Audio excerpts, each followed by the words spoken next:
Olá, amigos, boa noite. Sejam todos muito bem-vindos a mais essa palestra virtual da Escola Espiritual da Rosa Cruz Áurea. E hoje o tema que vamos conversar durante 30, 20 minutos, antes de abrirmos para perguntas, é um tema muito intrigante, é a meditação. Esse tema não foi gratuito, que nós colocamos um ponto de interrogação nele.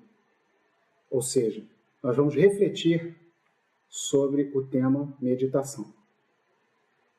Em primeiro lugar, antes de entrarmos diretamente no tema, é importante que tenhamos em vista o potencial do ser humano. O ser humano não é apenas a face visível da sua manifestação. O ser humano é muito mais do que isso. Existe um aspecto dentro de cada um de nós, um aspecto muito além da nossa individualidade, dos nossos conflitos diante do mundo, um mundo que se confronta com a nossa visão de mundo particular. Essa outra possibilidade, esse enorme potencial de forças, é uma consciência universal, que cada um de nós, sem exceção, traz dentro de si como um elemento latente, como um elemento estado potencial, um elemento que pode possibilitar um novo desenvolvimento ao ser humano, de tal forma que ele avance além da sua individualidade e atinja um estado de plenitude, de conexão com o todo, com a divindade. A doutrina universal sempre tratou esse elemento de forma simbólica, porque é impossível atingir esse elemento de forma direta para a consciência comum. No Oriente, esse elemento foi conhecido como a flor de lótus. No Ocidente, para os Rosa-Cruzes, esse elemento foi conhecido como a rosa, ou mais modernamente, o átomo centelha do espírito.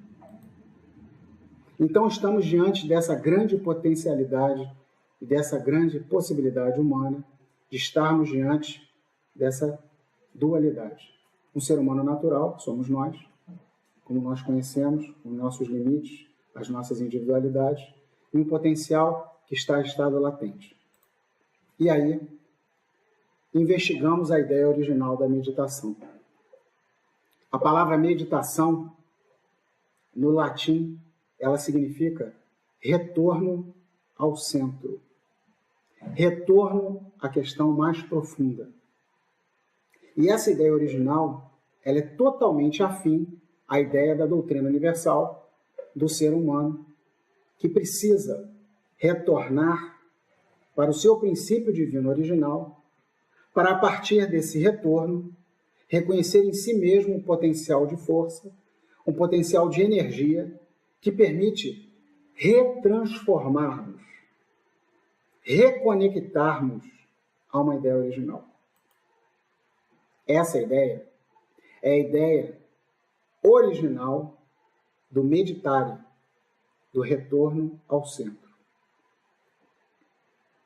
Contudo, conforme havíamos dito, duas consciências convivem, uma muito evidente, uma muito clara, que podemos chamar de consciência eu, e uma que se manifesta de forma muito sutil, não tão evidente a consciência comum, que podemos chamá-la de consciência espiritual, ou consciência da rosa. No passado, a ideia de meditação era a ideia de tentar atingir essa condição. Hoje, o que vemos, o ser humano, de uma maneira geral, ele buscando, a partir da sua consciência natural, um elemento que está além dessa possibilidade. E aí, nós verificamos o relacionamento que existe entre a meditação, como vem sendo realizada atualmente, e a própria consciência natural individual ou egóica do ser humano. Qual é a característica principal da consciência, nossa consciência individual, que podemos chamá-la de consciência natural, consciência individual, consciência separada da ideia original, a nossa consciência de identificação com o nosso ego, nós nos caracterizamos, a partir dessa consciência, como um ser que é treinado, é condicionado, aprende técnicas que permitem atingir um determinado objetivo. Isso vale desde uma criança pequena na sua sala de aula até alguém que, por uma necessidade interna de atingir uma paz que ainda não sente como uma presença interna, precisa de um elemento externo, uma técnica para atingir essa paz. E aí estamos diante desse aparente paradoxo entre uma meditação em sua ideia original, que era a ideia de retorno ao princípio, e a forma como vem sendo utilizada algumas práticas para dar à nossa consciência natural um elemento de melhor adaptação, maior paz, maior serenidade, o que não existe nada de errado nisso. As pessoas têm que buscar isso mesmo, paz, serenidade. O problema, nesse contexto que nós estamos colocando, é que uma meditação utilizada dessa maneira, ela apenas reforça essa condição individual do ser humano. E essa potencialidade espiritual que cada um de nós tem dentro de si não é atingida. É encapsulada por um ego cada vez mais poderoso que passa a controlar não só as relações de vida, porque a nossa tentativa é sempre essa, controlar a nossa relação amorosa, controlar a nossa relação profissional, controlar um país, controlar. A grande ambição da consciência individual é ter tudo sob controle. E essa forma de meditação, que tem graus até na yoga, é uma tentativa de controlar as ondas cerebrais. Controlar as ondas cerebrais, que a ciência ela já tem uma identificação, tem uma análise sobre o comportamento dessas ondas cerebrais. Existem raios de ondas cerebrais que atingem determinados objetivos. Por exemplo, a ciência diz sobre as ondas gama, que é o momento em que a nossa mente está mais ativa, mais reflexiva, mais intensa de pensamentos e tentativas de solucionar problemas. Uma onda mais leve, a onda beta, ela também é uma onda ativa, de mente ativa, porém, ela não é tão intensa quanto a gama. O estado alfa é um estado que as pessoas às vezes falam em entrar em alfa, porque é um estado de onda cerebral em que, espontaneamente, o ser humano pode entrar quando ele está em um estado reflexivo. A teta é um sonolento, é como que um estado sonolento. E a delta, finalmente, é um estado de um dormindo, sonhando. A questão é que quando se atinge por meio de uma meditação forçada, por meio ao impulso de uma técnica, essas ondas cerebrais que nos colocam com a consciência de vigília menos desperta, porque se na onda gama e na beta a consciência de vigília está mais atenta, da alfa, teta e delta, essa consciência de vigília não está plena, ou seja, a consciência individual não está plena. Ao atingir esses estados de meditação profundo, forçado, o ser humano ele abre um elemento que, do ponto de vista até espiritual, é, hoje em dia, até em certo sentido, comprometedor com o futuro desenvolvimento espiritual. A pineal, ela se abre para o velho. Nós temos, além dessa consciência dual, uma consciência que pode ser chamada do nosso karma individual ou do nosso ser aural. É o grande senhor que nós temos próximo à nossa consciência de todo um conhecimento natural dessa ordem de natureza. A utilização sistemática da meditação para atingir paz, serenidade, ela fragiliza o raio de fogo da pineal, o campo protetor da pineal, e permite que o subconsciente ele tome posse do eu consciente. O que liga o ser humano ao seu passado e fecha, quase que de forma dramática, uma grande potencialidade de desenvolvimento, de um futuro desenvolvimento do novo homem. Da mesma maneira que não existe nenhum impedimento, nenhum problema grave para aquele que quer realizar isso, que quer atingir o conhecimento que está presente no seu ser aural, para aquele que quer realizar uma paz de forma forçada, reforçando a sua condição individual egóica, não existe nenhum problema para aquele que quer isso. Mas para aquele que quer encontrar uma saída definitiva, que se reconhece como um ser que precisa sofrer um processo de mudança fundamental, para um ser que precisa buscar dentro de si a origem da sua real existência, esses processos são inadequados. Pelos mesmos motivos como foram colocados. Ou eles funcionam como um reforçar de uma consciência individual que precisa sofrer um processo de transmutação, ou funciona como uma conexão com essa consciência poderosíssima, mas a subconsciência que traz todo um passado kármico para a consciência individual. E aí qual é a solução? Qual é a alternativa? Amigos, a única alternativa para aquele que quer buscar a sua origem, que quer fazer uma transformação fundamental no seu ser, é reconhecer em si mesmo a própria ideia original da meditação, que é buscar no seu centro o elemento fundamental que simbolicamente aqui nós temos, a rosa. E esse processo é um processo que é possível de ser realizado.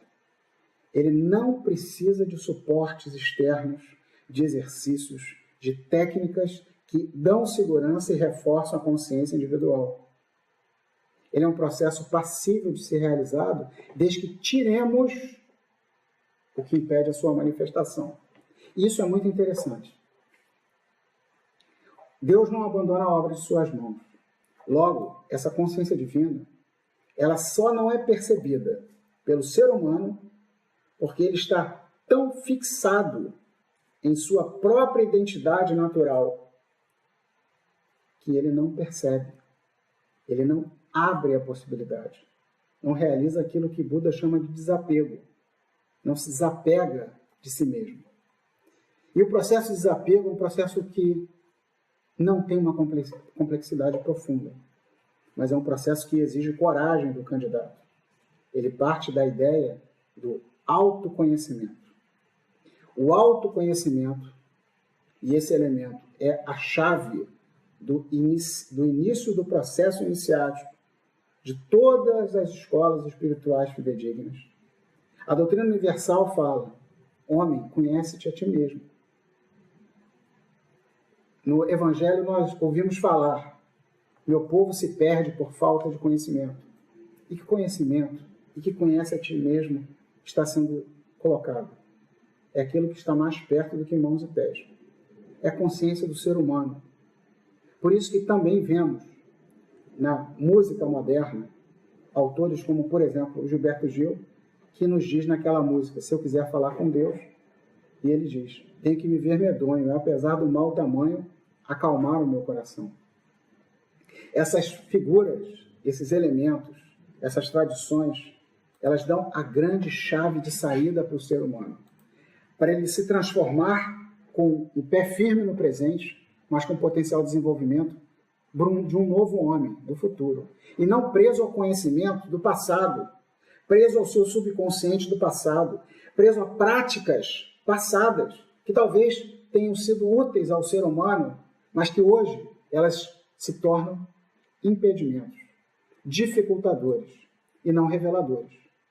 O estado de consciência humano, o estado de consciência que atingimos, o grau de transparência que vemos hoje nas relações humanas, É um grau tal que nos permite afirmar com certeza: nós temos os elementos suficientes e necessários para realizar esse processo, que se inicia a partir do autoconhecimento. Vamos ver se temos algumas perguntas, e se tiverem algumas perguntas, nós vamos tentar responder, senão nós vamos conversar um pouco mais. O Francivaldo Jorge pergunta: qual é o elemento de que o ser humano busca incessantemente? O que a Rosa Cruz diz a respeito? O ser humano, obrigado, meu amigo, essa pergunta é fundamental. Essa é a grande questão. Por que esse buraco dentro do nosso coração? Porque depois de tanto desenvolvimento, ciência, arte, religião, tanto desenvolvimento tecnológico, e vejam bem, voltados para fora. Esse vetor, essa forma condicionada de olhar os fenômenos para fora, é o grande falso dilema que o ser humano colocou dentro de si próprio. Ele olha para o seu governo, ele olha para a sua família, ele olha para a ciência, para os desenvolvimentos científicos, e vê nesses movimentos que são movimentos necessários, importantes, mas ele vê nisso o seu preenchimento pleno. Então, a busca fundamental que o ser humano busca, que é preciso encontrar, é preciso achar, é exatamente isso. Se reconhecer em primeiro lugar como um ser dual. Daí não tem problemas morais. O bem e o mal passam a ter todo um sentido relativo. Porque o ser humano é um ser, sim, natural, egóico, com essa individualidade. Mas ele não é só isso. Esse não é o seu único elemento. Senão estaríamos presos, perdidos eternamente nesse carrossel que vivemos a nossa vida, que é o nascer, crescer e morrer, dia, noite, sol e lua, enfim.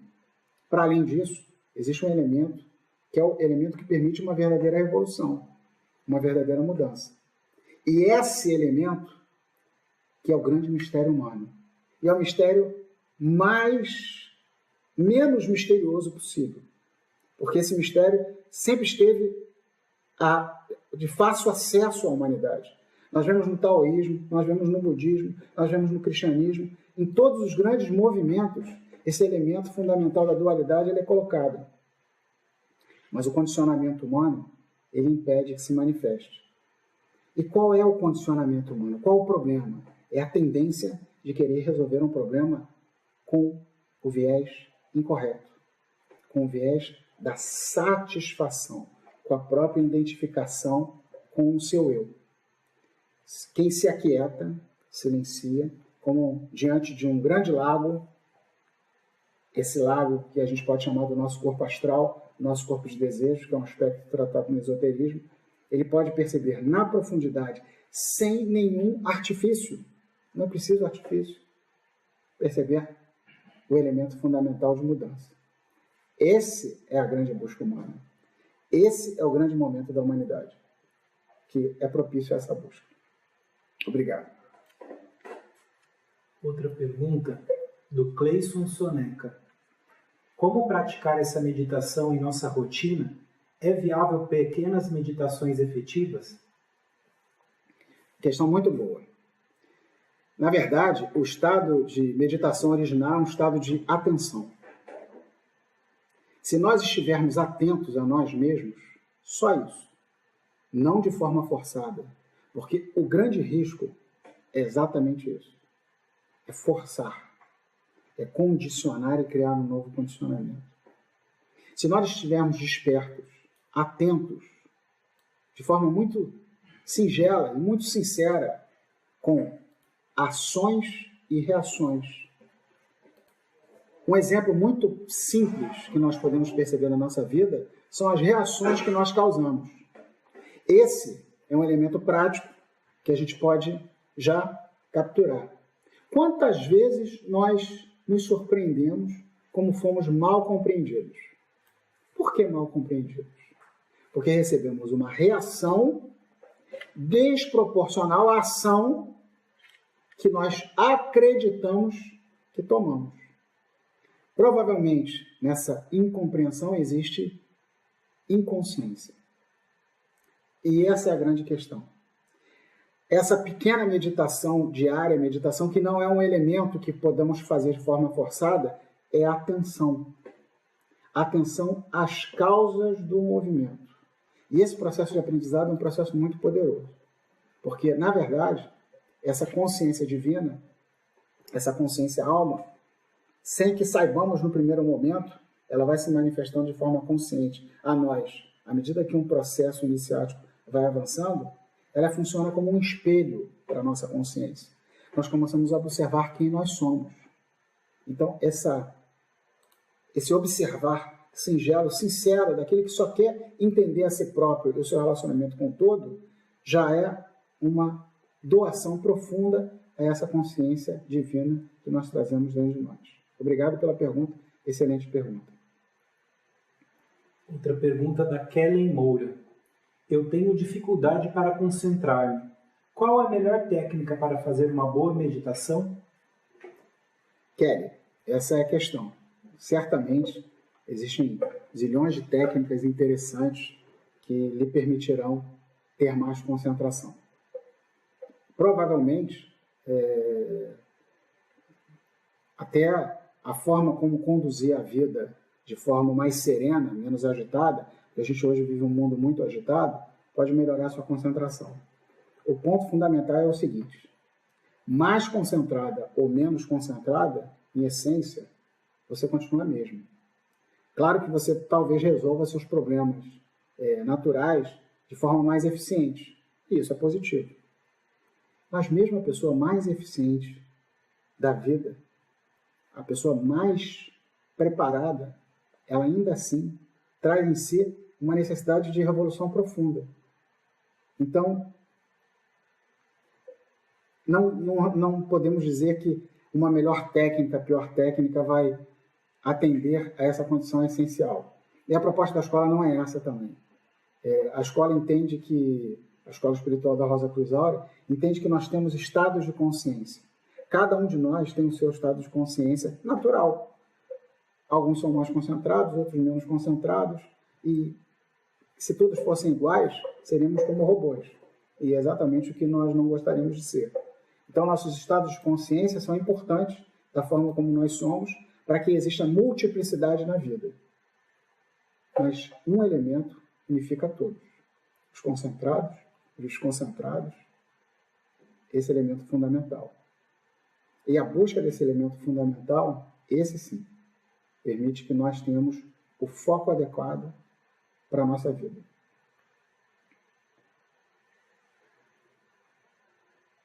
Samantha Fabiana. Boa noite. Qual é a melhor maneira de pedir a Deus e o universo as bênçãos em nossa vida? Através das meditações? Boa noite, Samantha. Vamos imaginar que Deus seja um ser como nós, que reaja assim como nós. Você acredita nessa possibilidade? Existe um Deus que precisa receber agradecimentos, louvores. Na doutrina universal é dito que existe um demiurgo. Existe um ser que controla esse mundo, que é o mundo que nós vivemos. Mas para além desse demiurgo, que sim, precisa de carinho, afeto, reconhecimento, por isso, orações louváveis a Ele, existe um Deus original, que é a origem de tudo, do todo. Essa ideia original do Deus original, ele é impessoal. Ele é uma força chamadora, fundamental para a humanidade. Ele precisa que o ser humano desperte do seu estado de consciência amedrontado, apavorado, como um animal preso na selva que continua apavorado. Ansiedade, preocupação e medo são sinais de que nós estamos presos a um elemento que não é a nossa essência, não é o nosso elemento fundamental. Toda busca de proteção, de segurança, é uma busca que, infelizmente, ela vai gerar só a continuidade, sem que a questão fundamental seja resolvida. Uma busca relativa. Mas existe sim uma busca fundamental, uma busca essencial. E essa busca faz parte da necessidade de suspensão dessas práticas comuns, que são recorrentes na tentativa de buscar segurança. Só para finalizar, um exemplo. Uma pessoa que busca muita segurança, ela transforma a sua casa, ela coloca grades na sua janela e fica extremamente segura dentro de casa. Ninguém invade a sua casa. Mas quando você coloca grade na sua janela, você virou prisioneiro da sua própria casa. Então, aquele que busca extrema proteção, por paradoxo, aparente paradoxo, mas porque essa vida ela tem exatamente os seus dois elementos, ela torna o ser humano um prisioneiro dessa necessidade eterna de busca por segurança. Mas tem uma saída para isso tudo e é o que a gente vem conversando nessa palestra, tá bom? Boa noite, um grande abraço, Amanda. Pergunta do Vimerson Bergamini. Boa noite. Como manter a calma em situações adversas? Alguma sugestão? Realmente é muito difícil manter a calma em situações adversas. E a questão é o seguinte: onde está a calma? Qual é o potencial de calma que existe em cada um de nós? O ser humano, Vimerson, ele tem 3 elementos fundamentais. Ele tem a sua razão, ele tem além dessa questão que nós falamos da sede da questão espiritual, existe uma sede da emoção e existe a forma de agir, a ação espontânea. Quando nós somos ameaçados, como um animal é ameaçado em uma situação adversa, nós temos 2 instintos, 2 formas de reagir. Ou nós atacamos, se aquele opositor é mais frágil na nossa rápida avaliação de cenário, ou nós fugimos, se o opositor ele é aparentemente mais forte. Só tem essas 2 alternativas. A terceira alternativa é um outro caminho, um caminho totalmente distinto. Manter a calma em situações adversas é contra-humano, é contranatural, é antinatural. Nas situações adversas, nós vamos sofrer algum tipo de reação. Se nós tentarmos controlar artificialmente esses centros, na verdade, nós estamos criando um novo tipo de condicionamento, extremamente refinado e que nos impede de utilizarmos o que tem de mais precioso na vida, o aprendizado. E aí, cada situação, se nós não utilizarmos nenhum elemento fictício de manter a calma, cada situação adversa será observada na sua profundidade. A nossa consciência limpa, que não pretende nada além de observar, é uma consciência do meio. É aquela que nem corre, nem ataca. E a partir dessa possibilidade, que no início ela pode ser um elemento muito frágil, mas existe dentro de nós essa possibilidade, nós vamos reconhecer as experiências e talvez chegar à conclusão que as situações adversas, elas são chaves de profundo aprendizado sobre nós mesmos. Porque, em geral, aquilo que nos incomoda no outro, na situação adversa, é um elemento interno dentro de nós que precisa ser vencido dentro de nós mesmos, sem artificialismo, sem nenhum elemento que possa ser utilizado de forma externa a nós, com nossos instrumentos. Mas isso tudo, de novo, para aquele que busca uma condição de mudança fundamental. Para aquele que quer apenas resolver uma questão conjuntural, existe uma forma de agir. Diante de uma dor de cabeça, toma-se um remédio de dor de cabeça. Mas se a gente investigar um pouquinho mais as razões das nossas dores de cabeça, pode ser um profundo aprendizado espiritual no nosso relacionamento com o mundo e a humanidade. Ok? Obrigado pela pergunta. Uma pergunta da Fiamma Gregório Santos. Nossas ações é que influenciam nossa vida espiritual ou o mundo espiritual que determina nossas ações? E a minha liberdade de escolha? Como podemos entender isso? Você fez várias perguntas, eu vou pedir para repetir, porque tem duas e está excelente suas perguntas. Eu vou tentar dividi-la em duas perguntas, pelo menos. Nossas ações é que influenciam nossa vida espiritual? Então, eu vou responder essa primeiro. Nossas ações é que influenciam a nossa vida espiritual. Está aí a chave fundamental da potencial de mudança. É exatamente isso. Somos nós que somos responsáveis pela nossa vida. É a nossa forma de agir, que é uma projeção da realidade que nós construímos para nós mesmos. Por exemplo não, uma metáfora muito interessante.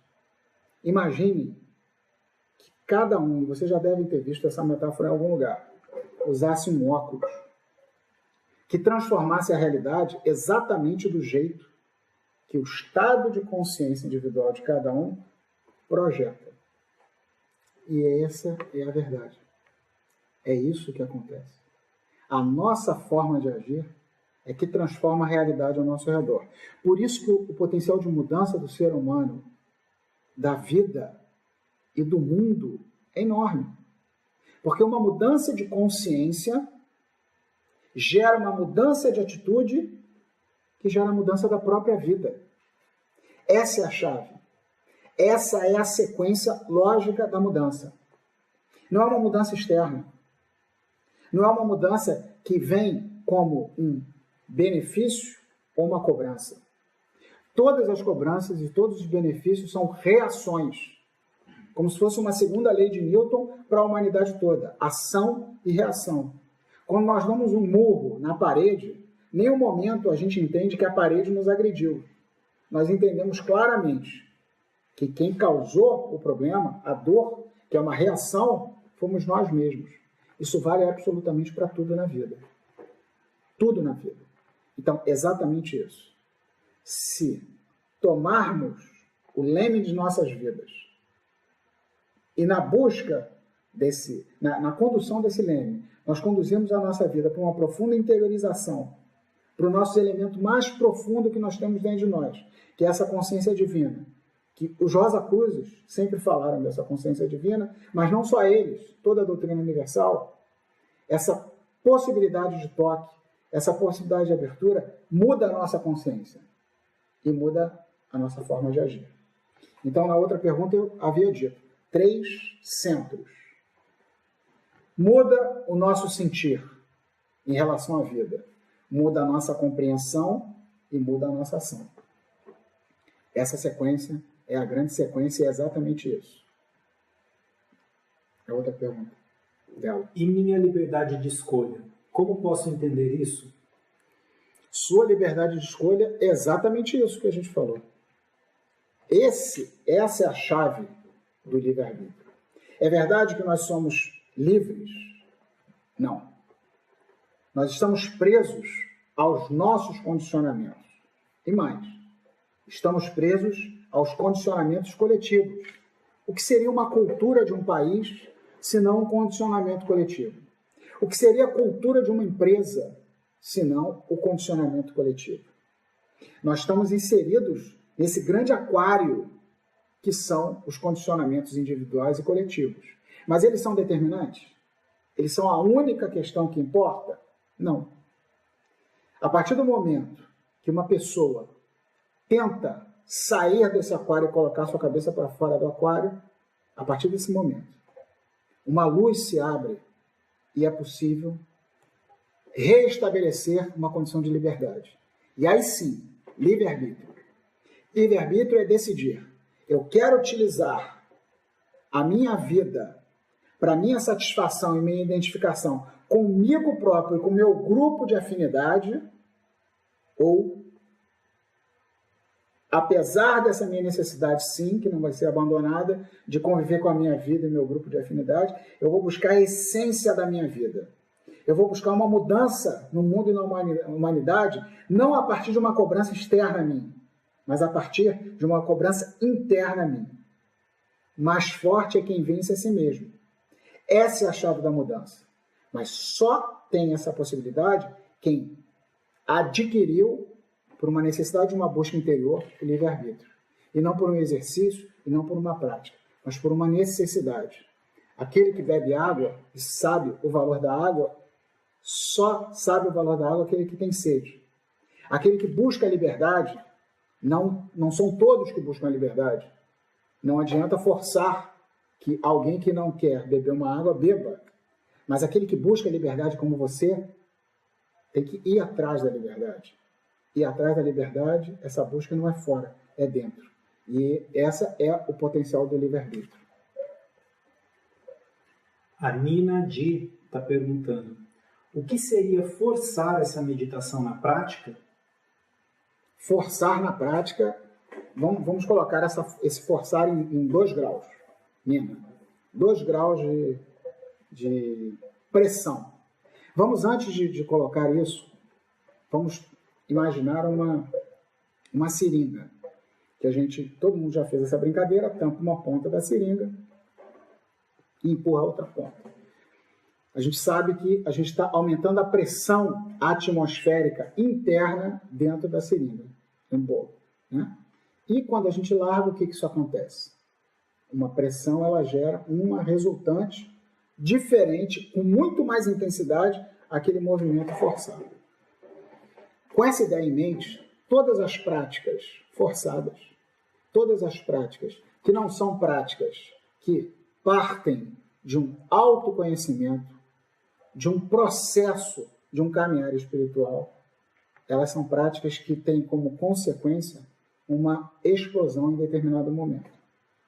Então, sendo mais explícito ainda com a sua pergunta, existem os exercícios, que são feitos às vezes,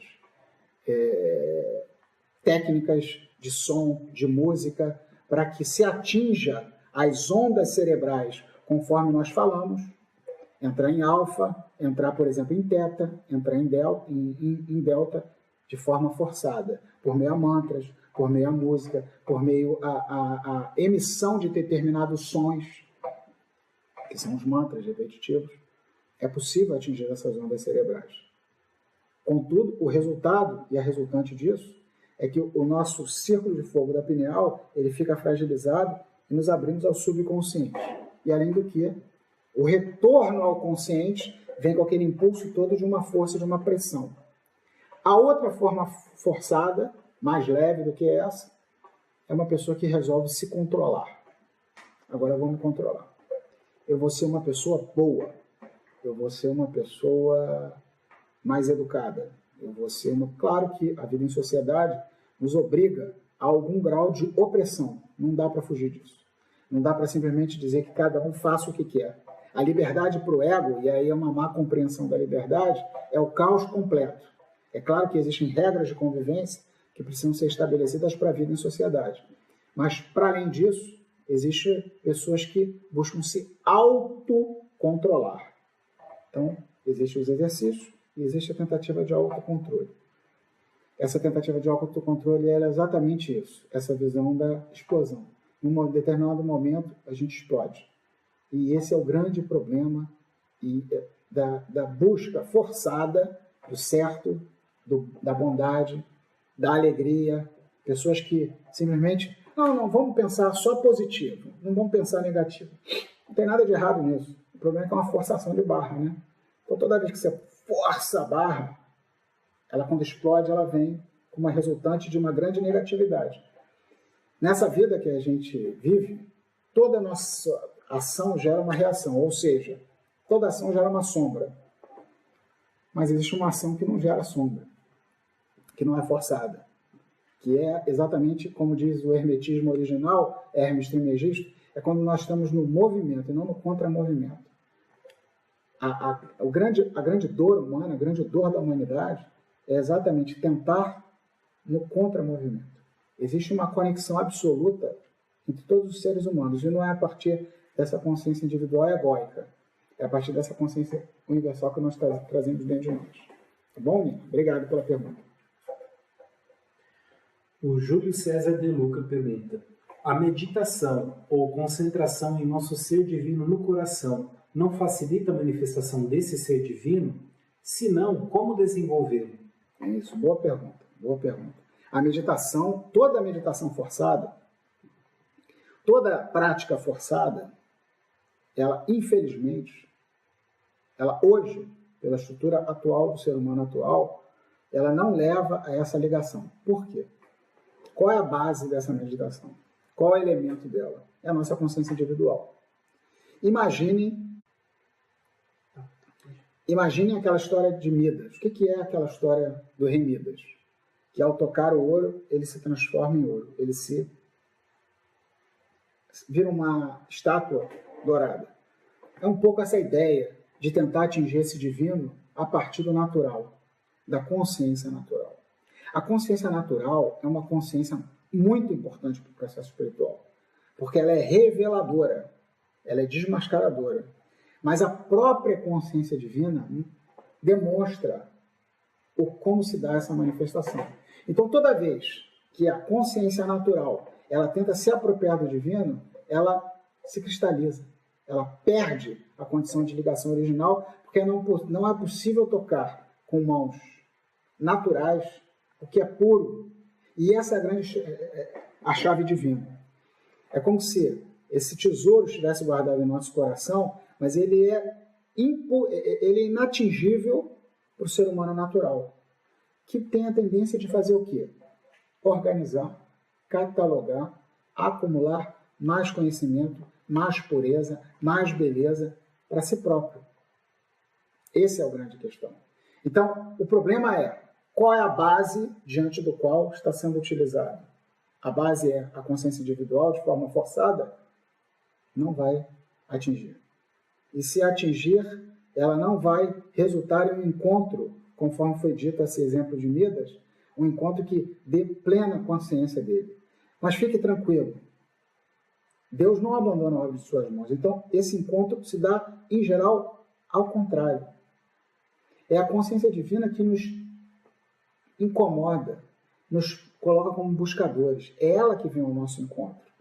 Quando nós estamos abertos, quando nós estamos não prontos, porque prontos jamais estamos, mas quando estamos diante de uma condição de pureza, de clareza mental e de autoconsciência da nossa insuficiência para atingir isso. Uma passagem muito bonita que fala sobre isso, sobre o estado de consciência daquele que reconhece o divino dentro de si, é a passagem do estado de consciência joanino. A gente pode ver o Evangelho como estados de consciência. Então, João, quando ele recebe esse vislumbre de uma nova consciência, que é a consciência de Jesus, que está nas margens, na outra margem do Jordão, que é o nosso estado sanguíneo, ele diz que não é capaz de desatar as sandálias dos seus pés. Ou seja, não é capaz de fazer nenhum elemento dos mais simples possíveis para essa nova consciência que vem. E, por fim, ele diz, é preciso que essa consciência, Cristo, essa consciência Jesus, essa consciência divina, cresça e eu diminua. E não eu me aproprie dela. Essa é uma chave profunda do conhecimento da doutrina universal. O Eleuso Xavier Caribe Xavier pergunta: o Rosa Cruz acredita na reencarnação? Acredita na reencarnação, mas não na reencarnação da personalidade humana. Meu nome é Cláudio, eu não me apresentei a vocês. O Cláudio, ele é um arquétipo, uma força, uma vitalidade, que não é só o físico, naturalmente, ele tem os elementos mais sutis, o corpo etérico, o astral, o mental. E o Cláudio, ele acaba. 70 anos, 75 anos, acaba. E o que sobra? Sobram dois elementos. Todas as experiências vividas pelo Cláudio, eles são acumulados no que a gente chama de karma, e esse princípio divino que não foi atingido. Se ele não foi atingido adequadamente, ele se mantém em estado latente numa estrutura que nós chamamos de pequeno mundo de microcosmo. Os Rosa Cruzes sempre falaram que o ser humano original ele não é só essa estrutura, conforme nós conhecemos. É uma estrutura muito mais complexa, chamada de microcosmo, pequeno mundo. Então, o reencarne é um reencarne do microcosmo. Então, o microcosmo ele vai viver na roda de Sansara várias experiências, e esse microcosmo ele não tem consciência plena de si próprio. Ele é um ser semiconsciente. Ele depende sempre de uma personalidade, que somos nós, que vão habitar provisoriamente o microcosmo. E essa habitação provisória vai gerar a potencialidade de libertar esse microcosmo a partir dessa consciência divina ou acumular novas experiências. E essa é a visão sintética da reencarnação do ponto de vista da escola espiritual da Rosa Cruz Alta. A Aline Danilo Sampaio pergunta: o que fazer quando captamos ondas positivas e negativas dos outros, uma vez que sentimos tudo com muita intensidade e não conseguimos controlar? Essa é uma questão interessante, porque a gente está vivendo um momento, a gente chama isso, né, vem se chamando a Era de Aquários. Então, a Era de Aquários ela tem uma característica, ela é a Era da transparência. A gente percebe isso nas relações humanas, é muito claro nas relações econômicas. A situação política mundial, global, está sofrendo um processo de complicação enorme, porque está tudo transparente. E essa transparência também nos mundos sutis. Então, essa sua percepção, ela é uma percepção real. A humanidade, os jovens, as crianças, cada vez mais, eles vão vir com essa percepção. E a única coisa que a gente tem para dizer, muito sinceramente, é o que vai gerar de resultado nessa nova característica é um potencial de mudança muito rápido, porque nós vamos perceber de forma muito clara a reação que nós causamos. Porque quando nós sentimos as ondas positivas e negativas, e positivo e negativo é exatamente o que é esse mundo é recheado de positivo e negativo, mas agora estamos sentindo. Algumas pessoas estão sentindo de forma muito clara, as crianças vão sentir cada vez mais claro, porque é a tendência da época. Isso possibilitará um autoconhecimento acelerado para aqueles que buscam uma saída fundamental. E, por outro lado, para aqueles que tentam equilibrar essa balança do bem e do mal, talvez seja revelado de forma muito rápida que essa balança não tem equilíbrio. Que toda ação gera uma reação. Toda bondade, não vou dizer que gera uma maldade, mas gera um resultado oposto, com a mesma intensidade em sentido oposto, né? Com a mesma intensidade. Toda luz gera sombra. Isso é extremamente revelador para todos nós. É uma fase de um despertar coletivo. A humanidade está vivendo isso de forma muito clara. E está revelando para ela exatamente a insuficiência da ação de uma mão. É preciso que o ser humano se reconheça com duas mãos. O ser humano dual. E aí, a partir desse reconhecimento, realize aquilo que cada um vai definir como seu fundamento. Uns vão se aprofundar na matéria, vão buscar prazer profundo para hoje, porque amanhã não tem importância, mas outros vão buscar uma revolução espiritual. É por isso que escolas espirituais, como a Rosa Cruz Áurea, elas surgem em determinadas épocas do mundo, de forma muito clara e transparente também. Porque existe na humanidade um potencial de mudança muito grande. Nem sempre foi possível falar disso que nós estamos falando de forma tão clara. Em outros tempos a gente estava sendo queimado. Mas hoje é possível falar de forma muito clara disso. Então, para você, um certo consolo. Certamente você não é a única. A humanidade toda está caminhando nesse sentido. Patrick Mello pergunta: é possível tornar a energia do local em que estamos melhor com a meditação e assim harmonizar o ambiente? Patrick, vamos imaginar que todos fizessem essa movimentação. Possível é. O ser humano tem um potencial inexplorado, muito grande. É sempre possível controlar os reinos mais sutis. É possível, sim, mas há um custo. E essa é a questão. E essa é a questão que a gente precisa ter clareza muito grande. Nós vivemos num mundo da dualidade. Não tem nenhum movimento unilateral nesse mundo. Nada, quando a gente pega o carro e passa a andar em alta velocidade, a gente chega rapidamente em vários lugares, com muito mais conforto, mas o resultado é a poluição. Quando nós recebemos uma casa limpa, toda organizada, bonitinha, se no final do dia a gente for na nossa lixeira, a gente vai ver a quantidade de lixo produzido, é absurdo. A gente não quer jogar o lixo na rua, é verdade, um hábito maravilhoso, mas a gente não tem consciência que o lixo está indo para um saco plástico. E esse saco plástico, naturalmente, a gente sabe que ele é um lixo que vai demorar anos e anos para ser resolvido. Não tem nenhuma reação, nenhuma ação que não gere uma reação.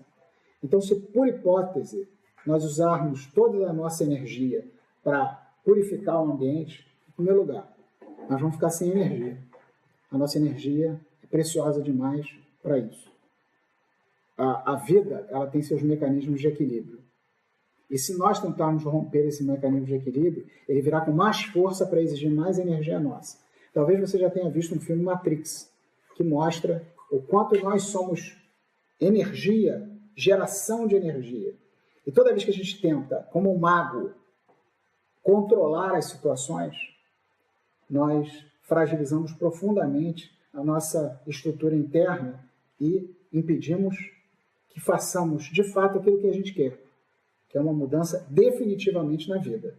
A gente resolve um problema local, localizado, do astral que a gente está vivendo, mas nos fragiliza de uma maneira, enfraquece e abre a nossa pineal para o nosso subconsciente e nos coloca em uma situação de aprisionamento com o velho, com o antigo.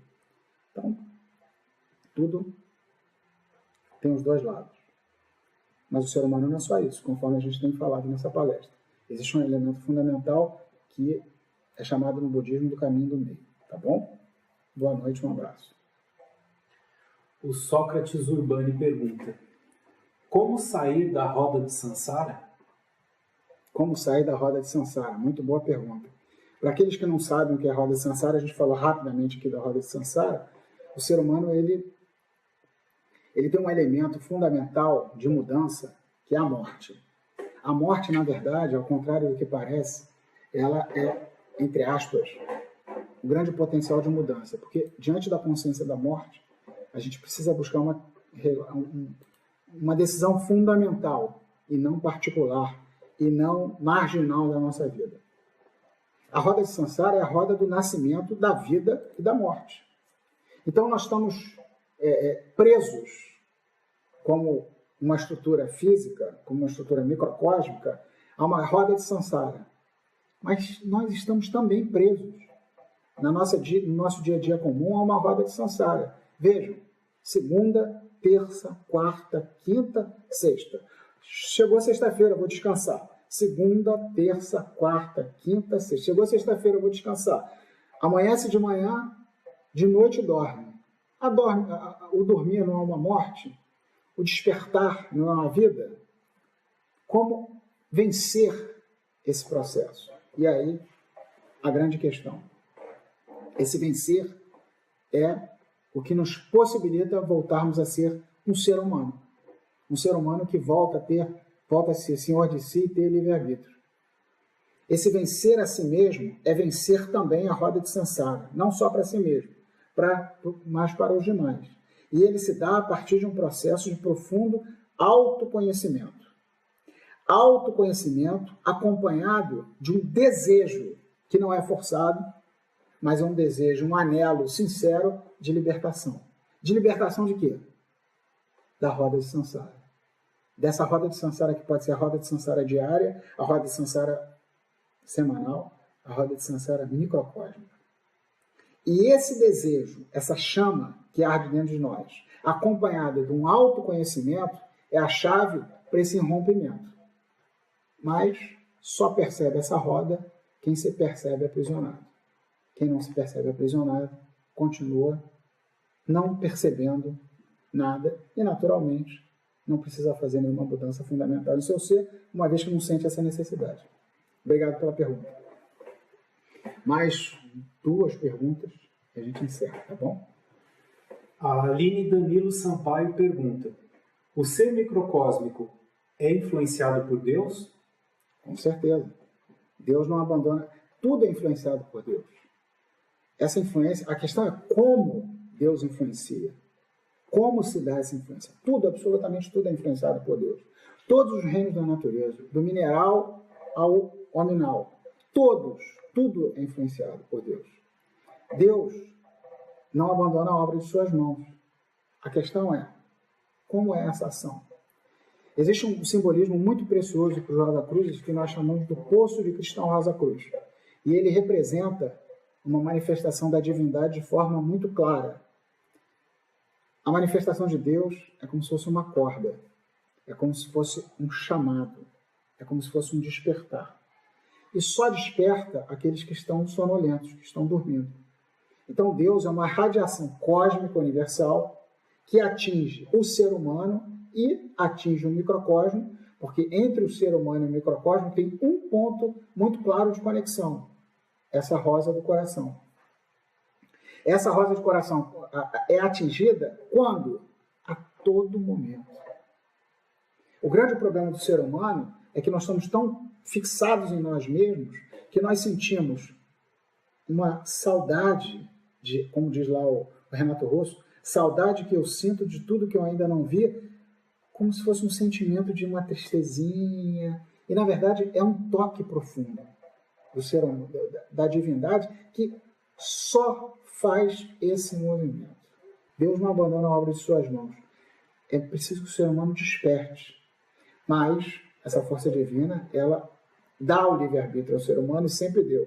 Por isso que ela jamais vai forçar. Então, só para aqueles que precisam, é passível um processo de iniciação, que se dá exatamente pelos elementos que a gente colocou, que é um anseio de libertação e um autoconhecimento, que é o início desse processo.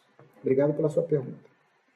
Mais uma para a gente encerrar, para a gente fechar o nosso horário aqui. A Marisa Dias pergunta: como fazer parte da Rosa Cruz? Ô Marisa, essa resposta é fácil, depende de onde você mora.